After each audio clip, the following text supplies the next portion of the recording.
evening and a warm welcome to all of you here on the news tonight here on Rajya Sabha TV, where we continue to celebrate the life and times of the late Dr. Kalam. I'm Tracy Shilshi and here are the headlines. Nation pays homage to the people's President APJ Abdul Kalam. Tributes pour in from all across the world.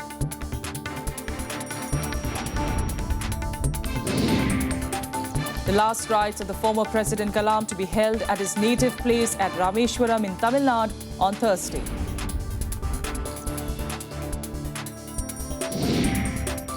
Rajya Sabha mourns the demise of the former president. Upper House hails him as the true son of India. And Lok Sabha is adjourned for 2 days as a mark of respect to Dr. Kalam.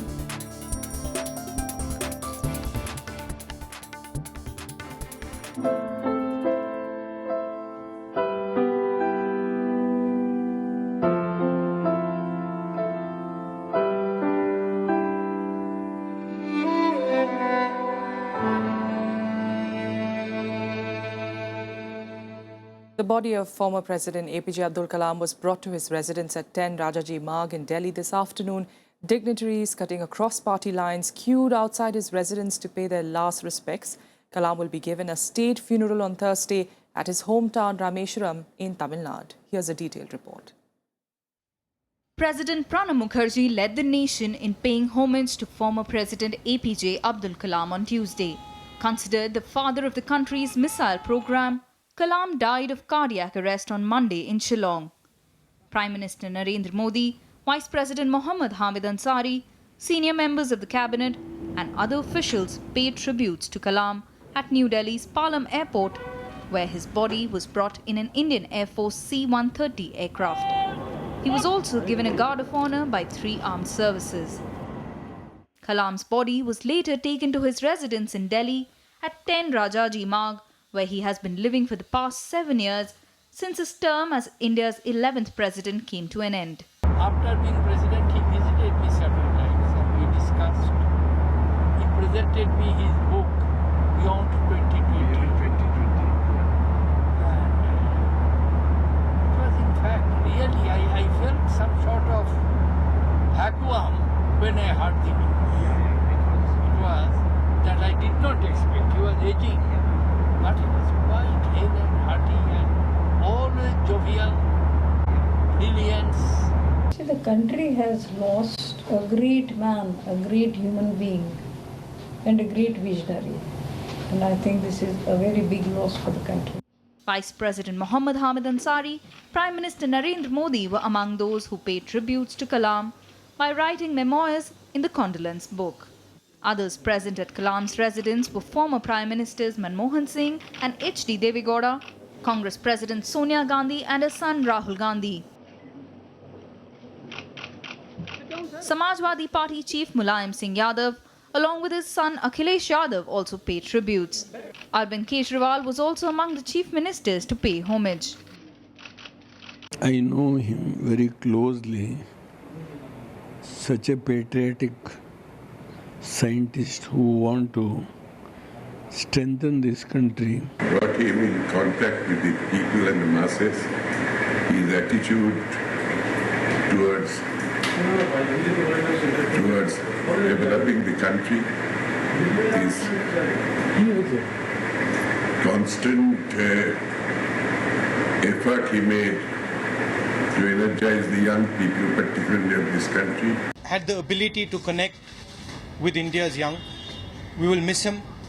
We will miss his thinking. We will miss his vision. It's quite apt that he worked till the last second of his life. It was the way he lived his entire life and we are proud of him. 50 model school Delhi में तैयार कर रहे हैं. उनके principles और उनके teachers को inspire करने के लिए आए थे वो. बहुत अच्छा हमारा एक्सपीरियंस उनके साथ रहा और उन्होंने अपने भाषण में यही कहा कि मैं सबसे पहले अपनी ज़िंदगी में मैं एक शिक्षक हूँ. Kalam's funeral will be held on Thursday in Rameshwaram in Tamil Nadu, where he was born. He will be accorded a state funeral, which is expected to be attended by key leaders. Bureau Report, Rajya Sabha TV. And to look at the legacy of Dr. Kalam, we are joined by Kuldeep Nair, senior journalist, joining us from the capital this evening. Mr. Nair, you know, we all do know he was the people's president. That's how he's always known as. He was unarguably India's most, not just popular, but purposeful president as well. Despite, that conventionally decorative position, he did try to, of course, use it as decisively as possible.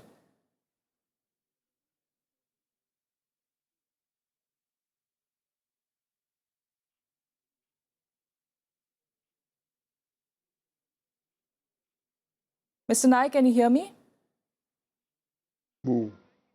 Yes, I am hearing you. Yes.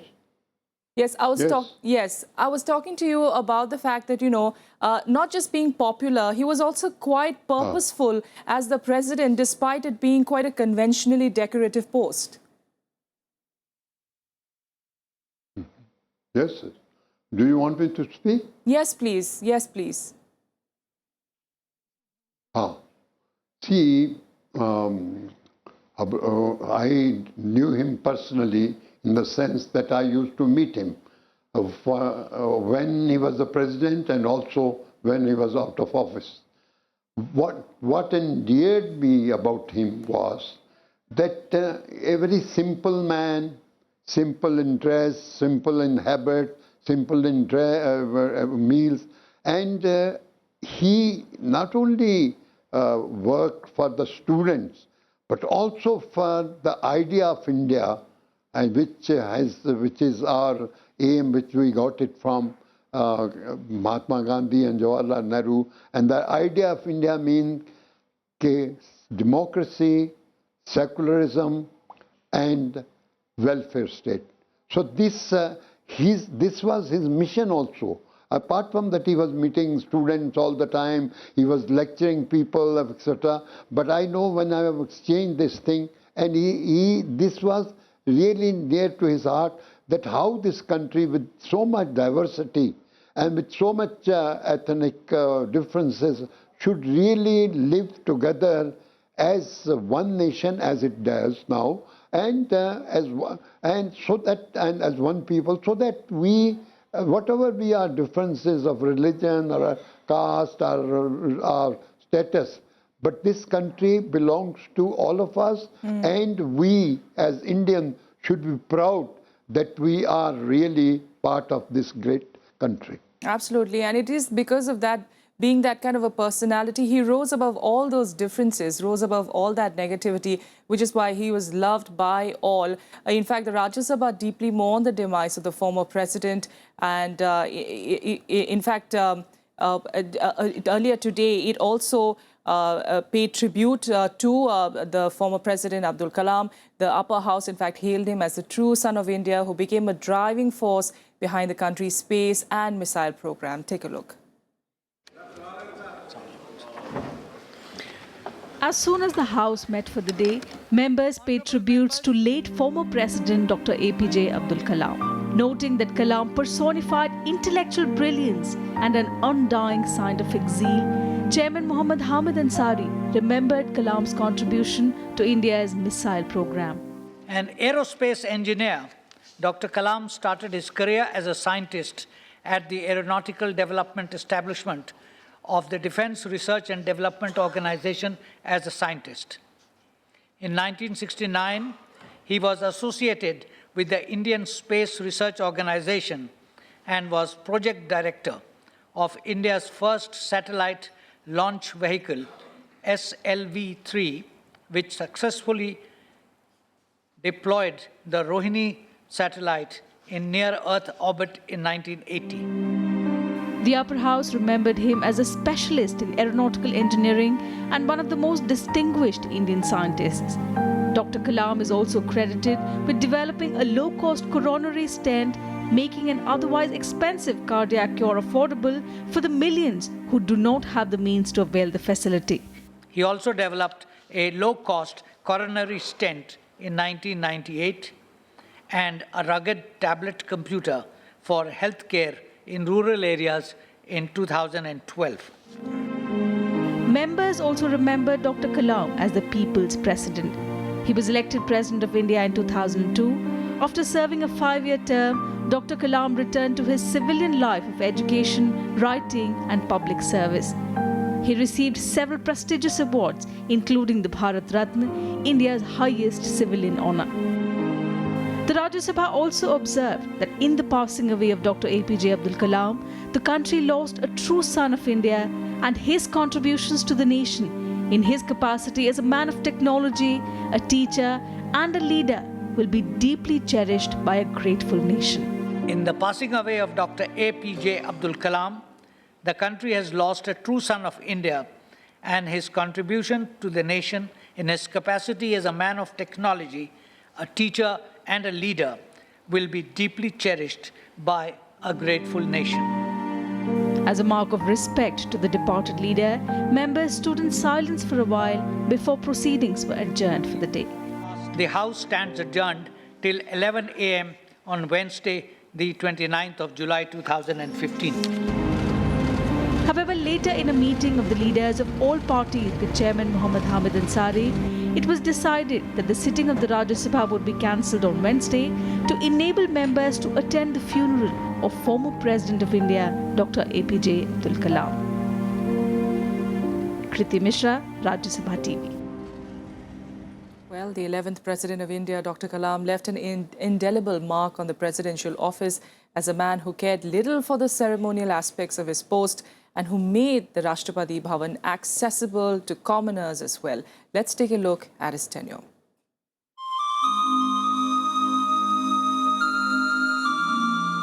The defense scientist who became famous as the people's president was also perhaps the most apolitical individual who graced the presidential office. His choice for the Rashtrapati Bhavan was by all accounts a consensus between the BJP led by Atal Bihari Vajpayee and the Congress.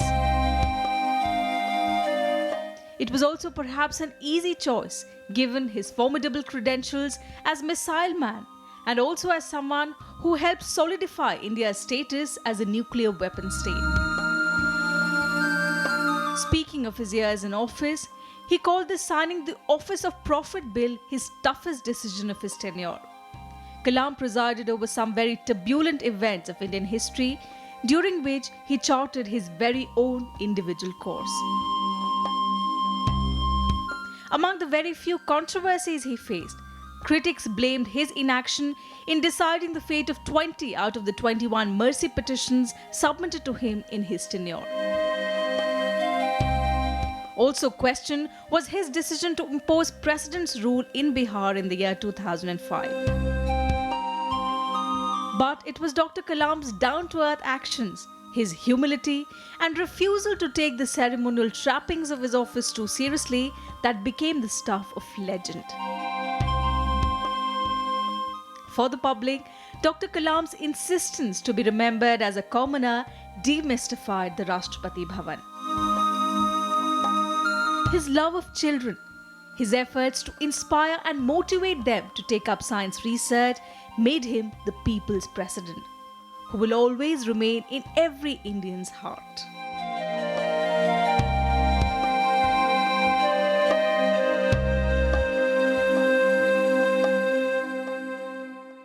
Senior journalist Kuldeep Nair continues to be with us from the capital. Mr. Nair, what would you say would be the highlights, at least according to you, of Dr. Kalam's presidency? I think the fact that he remained apolitical, because presidents become part of politics, I have seen. He remained independent, and he remained very much down to the earth what India is. And I think the biggest contribution he has made is that he made this president status or the position of the president, that it should not be mixed politics with the state. And he remained really away from politics. That's right. And, you know, of course, he was loved, respected by all, Mr. Nair. his humility is something everyone talks about. In fact, it is his humility that makes him the great man that he is. But, he was also somebody who never shied away from speaking his mind, be it, proceedings in the House being disrupted, be it on his stand on capital punishment, or even environmental issues. That also spoke a lot about the man that he was. No doubt about it. And more than that,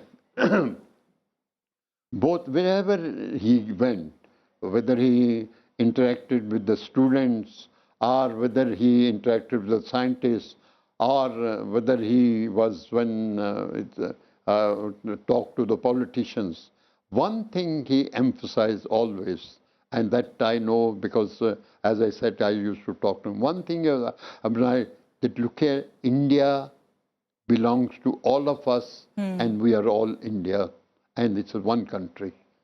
So those people who try to claim it more than others because of a particular religion, they should understand that this country belongs to all of us, whatever be the number, because it is now ruled by the Constitution. And in the Constitution, the President is really the head of the state. That's right. That's right. Absolutely. Mr. Nair, do stay with us. We are, of course, talking about how Dr. Kalam was known as the people's president, someone who was loved, respected by all. But let's also not forget that he was immense when it came to contributions in the field of science and technology. Dr. Kalam is, in fact, known as the driving force behind India's quest for cutting-edge defense technologies. His contributions to India's satellite programs, besides ballistic missile and the launch vehicle technology, earned him the title also of the Missile Man of India. Here's a look at his illustrious and devoted career. As a graduate of the Madras Institute of Technology in 1960, the young APJ Abdul Kalam had started out in the Aeronautical Development Establishment of the Defence Research and Development Organisation, DRDO. While at DRDO, Kalam worked under renowned space scientist Vikram Sarabhai. In 1969, he was transferred to the Indian Space Research Organisation, ISRO, where he was project director of India's first satellite launch vehicle, SLV-3. SLV successfully deployed the Rohini satellite in near-Earth orbit in 1980. He also developed the successful Polar satellite launch vehicle. Dr. Kalam is best remembered for having mastered launch vehicle technologies and for developing some of India's biggest guided missile projects. Whatever I have learned in terms of technology or in terms of management is from him. He was the project director of SLV, and in his initial years he contributed a great deal to the development of rocket technology in the country. And we remember him as a person who is extremely knowledgeable. In the 1970s, Dr. Kalam directed two projects, Project Devil and Project Valiant, that developed the first ballistic missiles from technology of the successful SLV program. Laurels and prestige achieved here led to his being appointed Chief Executive of the Integrated Guided Missile Development Program, IGMDP, which initiated simultaneous development of a quiver of missiles that changed the face of India's defense missile arsenal. Agni, an intermediate-range ballistic missile, and Prithvi, the tactical surface-to-surface missile, brought Dr. Kalam the epithet Missile Man. Through the 1990s, Dr. Kalam was the scientific advisor to the Defense Minister and Secretary Department of Defense Research and Development, leading the weaponization of strategic missile systems and the landmark Pokhran-II nuclear tests that made India a nuclear state.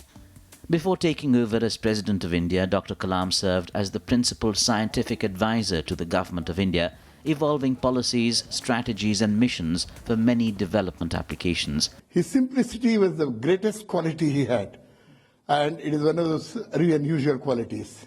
The bigger you get, simpler you become. He was like that. More other than that, he was a great nationalist. He loved India, he was a patriot, he wanted India to shine.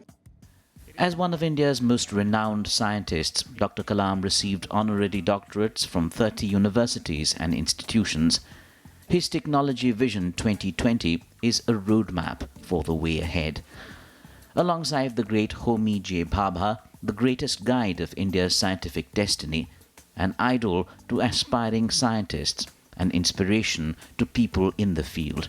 Dr. APJ Abdul Kalam's memory and contribution will live forever. Bureau Report, Rajya Sabha Television. And to take us through more of the legacy of Dr. Kalam, we continue to have with us senior journalist Kuldeep Nair. Sir, talking about the Technology Vision 2020, this sudden news, the sudden death of Dr. Kalam, do you think this will give further impetus? The government is going to further, propel it towards what he had wanted for India to achieve, shining really among the superpowers of the country?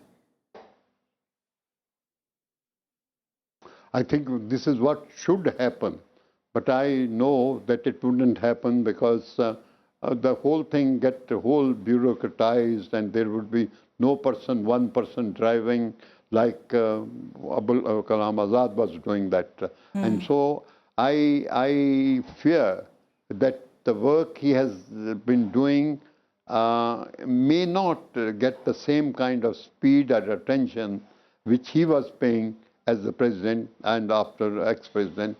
And I wish that the government will see that what was his vision of 2020 and implement it to letter and spirit, if not fully, at least to whatever extent it is possible, and see the response in the nation today or yesterday, that how popular he was, because the whole country seems to be in mourning, and they are all the time talking about what his achievements were or what he wanted to do. That's right.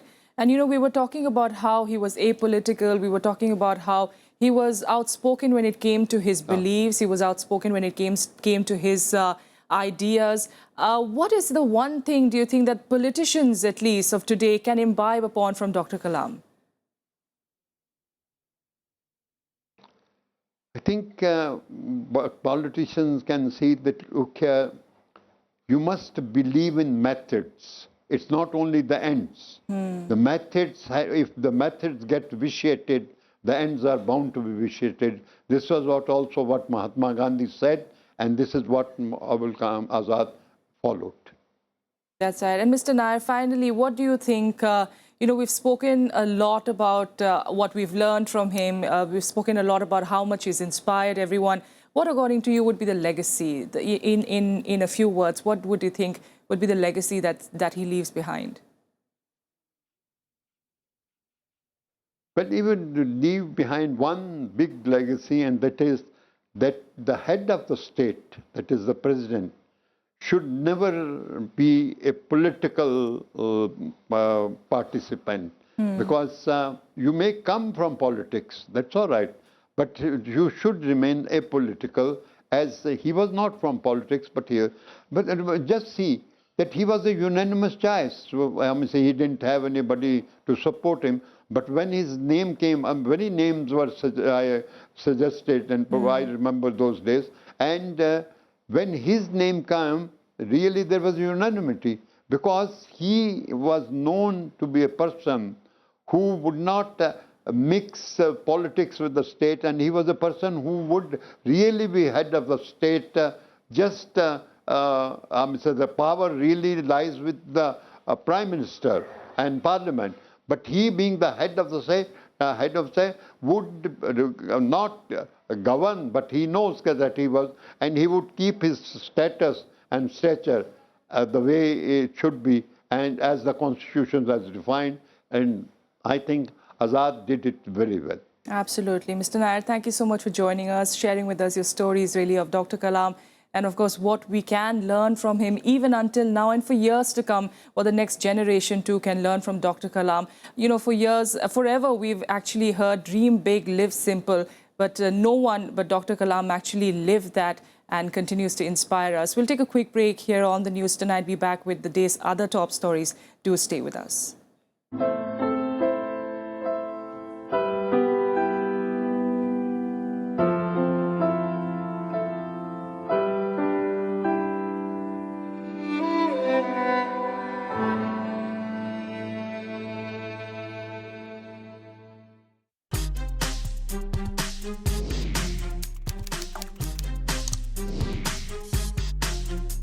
Get live Rajya Sabha session.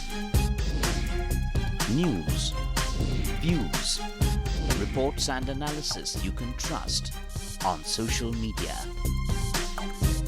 Subscribe, follow, like Rajya Sabha Television.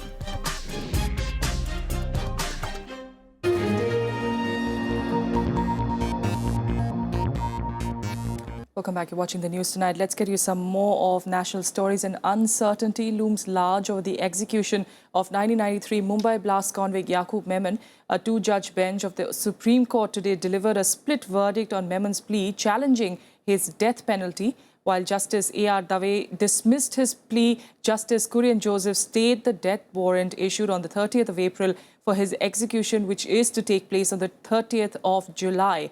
In the wake of the disagreement, the matter was referred to the Chief Justice H.L. Datu, who constituted a larger bench of 3 judges to take up the plea afresh. The hearing will continue on Wednesday.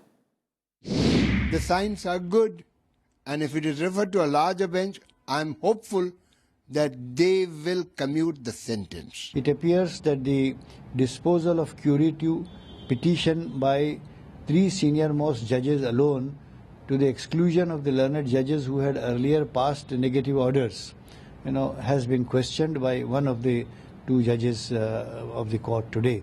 But in this situation, on the 30th, the hanging cannot take place. It's a foregone conclusion.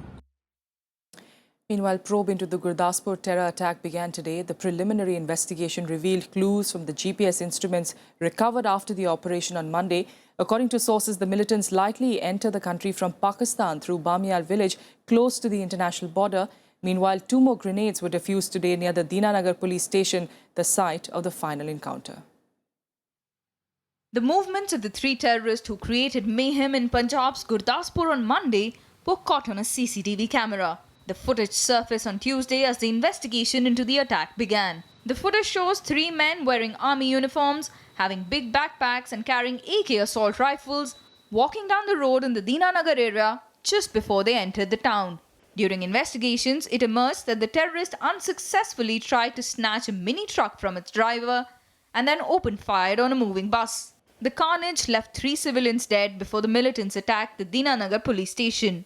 All 3 were killed after a 12-hour encounter, with 4 cops dead.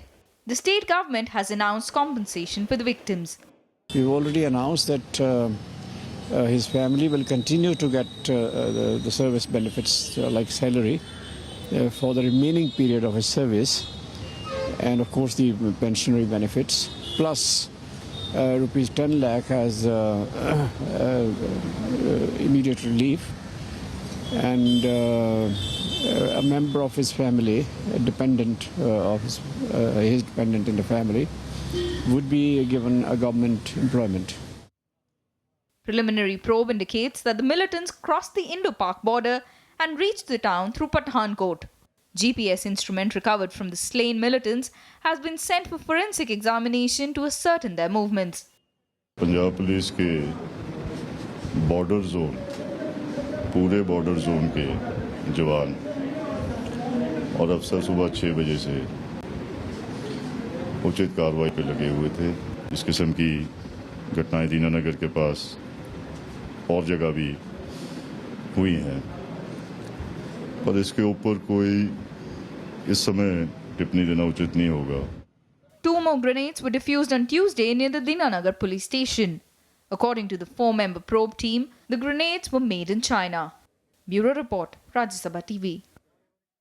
Well, that's it on the news tonight. Thanks so much for joining us.